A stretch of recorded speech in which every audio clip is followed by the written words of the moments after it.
Fica. O Barba, ele foi muito bem ontem em vários aspectos, né? Porque tem muito treinador que é vaidoso, assim, né? Que ele tem que ser o melhor jogador do time, né? Você já viu muito isso, né? A nossa audiência também. O treinador tem que ser o grande destaque do time, né? E realmente o Barba melhorou muito o Atlético quando ele percebeu a limitação do time, usou a intertemporada ali, o período da Copa do Mundo, para trabalhar dentro do que ele pensa, o futebol, e dentro do que o elenco dele permitia, ok? E nessa daí, o time jogando bem ou jogando mal, mas sendo muito competitivo e organizado, ficou 11 jogos sem perder. Ontem, ele fez 3 mudanças de coisas que ele não treinou durante a Copa. Boa, garoto! Boa. A minha é em branco. Eles trabalham em branco. Boa. Vai. Ele treinou o time em um mês, né? Aí, por exemplo, o Alan Franco, ele estava na Copa do Mundo e jogou aqui no Atlético, ele jogou quase que todos os jogos como um volante, né? Muitas vezes até como primeiro volante, que nem é a dele. Ele botou o Alan Franco na direita, que o Alan Franco é melhor que o Natanael, um tanto melhor, e é melhor que o Preciado. Então, ele qualificou na direita. Ele é melhor. Ele, na seleção do Equador, várias vezes ele joga na lateral direita.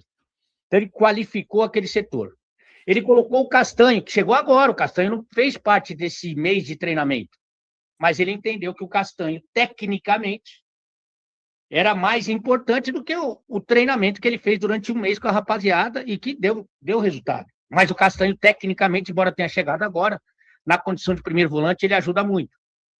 Colocou o Michael e colocou o Fred, também chegou agora. Então, você vê, né? Na estrutura de meio campo dele, ele mexeu em 2 peças que não tinham feito essa fase de treinamento. E o time melhorou. Inclusive, esses caras que sabem jogar, eles fizeram, os caras que já viveram o auge na carreira e que hoje estão numa fase intermediária, jogar bem. O Michael estava jogando bem, o Bernardo estava jogando bem, sabe? O Lodge, cara. O Lodge jogou muito, cara. O Lodge vem jogando muito. O Lodge ele volta para o Brasil para tentar ir para a Copa do Mundo. É que ele pega um Atlético, sabe, com muitos problemas e a coisa não acontece, mas ele voltou para o Brasil com esse objetivo. Mas, Ale, o Lodge é aquele cara o Murilo, zagueiro, o Lodge na esquerda e o Royal na direita.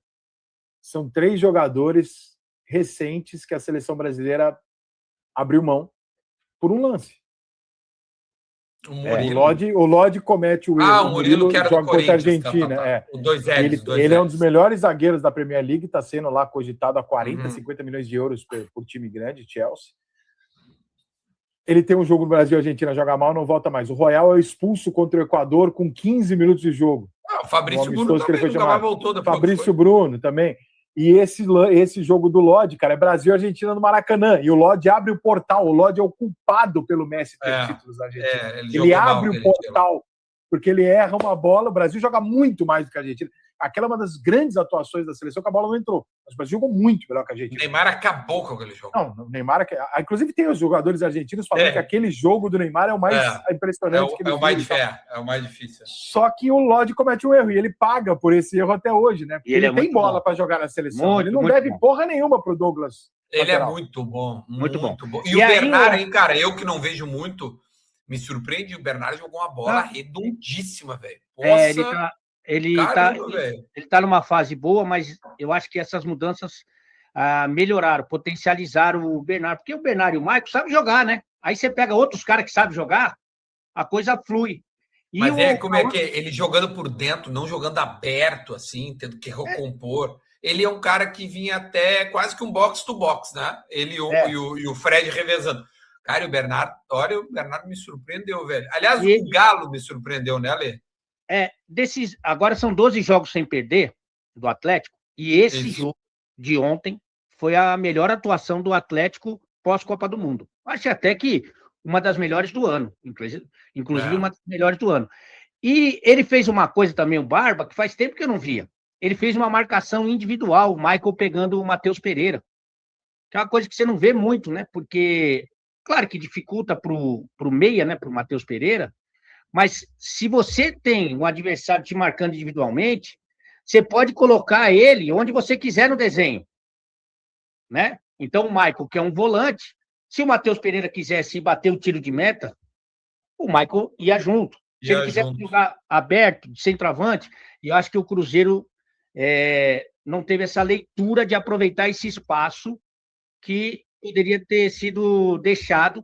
Só foi corrigir isso no segundo tempo. Mas o primeiro tempo, o Atlético foi um jogo equilibrado no primeiro tempo, mas o Atlético muito mais próximo do seu limite máximo, sabe? Pode ser. Eu acho que se você perguntar para o Barba Domingues, aqui o treinador, que parece teu pai, inclusive, fala assim, ó, você quer fechar um acordo aqui comigo? Você quer que o Atlético jogue assim, como jogou o primeiro tempo, todos os jogos até o fim do ano? Com certeza ele vai assinar. E o Arthur Jorge, não. Aí, no segundo tempo, eu acho que o Arthur Jorge faz as correções, Duda, e aí o Cruzeiro, assim, volta melhor. Mas, Ale, o ímpeto do Cruzeiro nas decisões contra o Flamengo e ontem foi muito parecido, do Cruzeiro entrar no jogo abaixo. E eu achei o primeiro tempo, assim, meio que protocolar dos dois. Vamos esperar passar o tempo. Mas o Cruzeiro não entra pra porrada, né? Mas, Ricardo, desde que tiraram o gol qualificado, né, o primeiro jogo do Mata, geralmente, o primeiro tempo, então, é morníssimo. Sempre. Mas o jogo era no Mineirão, né, cara? Tipo, o Cruzeiro... Imaginei que o Cruzeiro ia tomar a iniciativa do jogo. Mas o segundo tomou, né? Deve no Diogo... O jogo contra o Flamengo também, o Cruzeiro, primeiro tempo ali, meio agora, o Galo volta no intervalo e joga. O Galo precisa pensar no 9, né? O Caciarra não é do nível do... Não é do nível do... O Caciarra não tá lá para fazer gol. Ele não tá ali ele tá ali para fazer correria. Ele tá ali para ajudar os outros. De bola, ele marca. Sim, cara, mas assim, aí tu ficar dependendo do Coelho fazer o gol dos outros caras ali é complicado, cara. E o outro centroavante não é centroavante, que é o Renier, que é mais técnico, então, não é centroavante. Então precisa desse cara, realmente precisa. Agora, eu sou capaz de apostar com vocês dois, inclusive o Toba, que é uma aposta mais arriscada, que na terça que vem, sendo o segundo jogo, na Arena MRV, o Atlético vai ter a mesma postura. Porque é o padrão. Mas, cara, não é só padrão. Isso aí é reconhecer que o adversário ele é superior. O time do Cruzeiro é melhor. E aí, pô, tu tem que saber jogar como o teu time tem que jogar. Mas o Fred melhorou o time também, hein, cara? O Fred recebeu várias faltas, centralizava o jogo. Cara, o início do jogo ali, cara chamando o jogo para ele, tentando cartear. Porra, o Fred, olha... cara, vou te dizer, a gente fala... Ele é muito bom mal do Fred, não sei o que, joga 2 Copas do Mundo, não sei o que, cara. O cara aqui, ó, sem esforço. Sem ele é muito bom, o Fred chegou a valer 70 milhões de euros, irmão. Eu estava vendo, o Fred movimentou quase 100 milhões de euros em transferências na carreira dele. Não é um jogador mais ou menos. 2 Copas. Inclusive, ontem eu falei, os caras ficaram bravos. O Fred, em história, assim, era o maior jogador do clássico de ontem. Ou quem que é maior que o Fred no futebol? Tem uma história maior que a do Fred. De repente, a maior carreira pode ser que seja dele, né? Pensar, não sei. E na ótica do Cruzeiro, só para eu terminar aqui da minha parte, na ótica do Cruzeiro, tem uma coisa que me incomoda. O Arthur Jorge é muito bom treinador, excelente treinador. Talvez o melhor do Brasil. Muito bom, muito bom. Muito. Tem aquela coisa, que ele fica na cabeça. Você pode ver todos os jogos, inclusive contra o Flamengo, no Maracanã e tal. Ele reconheceu, por exemplo, que os 2 laterais titulares são o Vidalba e o Fagner, né? Acho que não precisava ser desclassificado da Libertadores para perceber. Não foi por causa disso, mas melhora. E ele tem uma coisa dos 3 atacantes, ô Duda. Dos 3 atacantes. Então, por exemplo, para começar o jogo no Maracanã contra o Flamengo, precisa dos 3 atacantes. Não precisa, o Wesley, por exemplo, não se paga. Quando ele empata o jogo no Maracanã, 1-1 com o Flamengo no segundo tempo. O Wesley joga com sono, hein? Ele é muito bom, mas joga no sono. E você tem, ontem, por exemplo, você tinha o Mateuzinho para jogar, você tinha o Lucas Silva, você tinha o Zé Lucas. Então você dá uma povoada no meio-campo e dá mais liberdade para o Matheus Pereira, até para o Gerson e tal. Mas não, ele joga com 3 atacantes. Ontem ele estava ganhando o jogo, poderia ter colocado. Ele gosta dos atacantes. Ele só troca o Wesley, eu só troco o Arroio, por outros atacantes. Então, é o mal dos portugueses. O meu português aqui faz a mesma coisa, cara. Não abre mão dos três.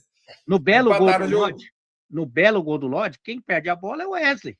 Aí ele tira o Wesley assim que ele perdeu a bola. Porra, mas aí, meu amigão... Mas o gol é um mérito absurdo do Atlético, cara. É uma rodada de bola de um lado para o outro que encontra o cara por trás da zaga. Ele só tem... Cara, se parar para perceber, a maioria dos gols, cara, é nesse vão aqui entre o zagueiro e o lateral. Cara, ele acha um passe dificílimo de dar entre o zagueiro e o lateral e o Lodge, claro, tem um mérito também do cara acertar Eu não sei se o goleirão não podia ter pego, né, Tia? Porque sem ângulo daquele jeito... Ele não achou que ele ia dar no gol, ele achou que ele ia dar na área. O Lodge falou na entrevista depois do jogo que tem um cara, um analista, que fala que o Otávio sai um pouco antes. O Lodge falou isso na entrevista. Mas eu acho que o Otávio tem 20 anos. O Otávio tem 20 anos. E tá fazendo futuro muito grande. Mas eu acho que na próxima vez que acontecer um lance parecido, ele vai grudar na trave.